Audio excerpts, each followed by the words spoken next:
Hello বন্ধুরা, তোমরা সবাই কেমন আছো? আমি তো খুব ভালো আছি। তো বললাম গিয়ে পণ আমার একদম নেওয়া ভালো লাগে না। আর কি দরকার পণ নেওয়ার বলুন? কারণ এত কষ্ট করে ছেলেকে বড় করে অন্যের হাতে তুলে দেওয়া, সেই 5 লাখ 2 লাখ 3 লাখ টাকায় আমার মনে হয় উচিত না।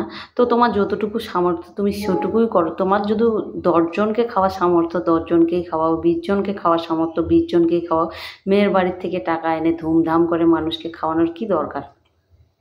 মেয়ের বাড়ি মেয়ে সামলাক, ছেলের বাড়ি ছেলে সামলাক, এটাই আমার মনে হয় উচিত। জানি আমি এই কথাটা সমাজ বিরোধী, অনেকেই এই সব কথা পছন্দ করে না, ভালোবাসে না।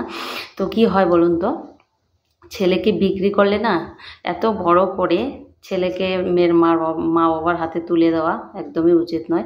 আর যেসব বাবা মারা ভাবছেন পণ নেবেন, কি দরকার পণ নেওয়া? সে টাকা তো থাকেও না। তাই নিজের যতটুকু যোগ্যতা, নিজে যেরকম করে রিসেপশন দিতে পারবেন, নিজের ঘরে লক্ষ্মীকে নিয়ে আসবেন, নিজে যেটুকুই মানে যতটুকু টাকা দিয়ে আপনি বিয়েটাকে সারাতে পারবেন সেটুকুই করেন। কি দরকার আছে মেয়ের বাড়ি থেকে টাকা এনে এত ধুমধাম করে রিসেপশন করার? কোনো দরকার নেই।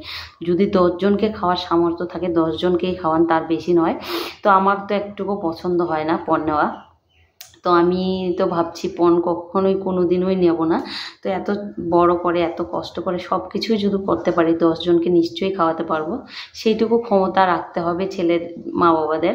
তাই বলছি প্লিজ পণ নেওয়াটা বন্ধ করুন। আমি জানি এই কথাটা কারোই মনে হয় পছন্দ হবে না, তবু আমি বললাম। যদি ভালো লাগে লাইক কমেন্ট শেয়ার করে দেবেন আর আমার পাশে থাকবেন।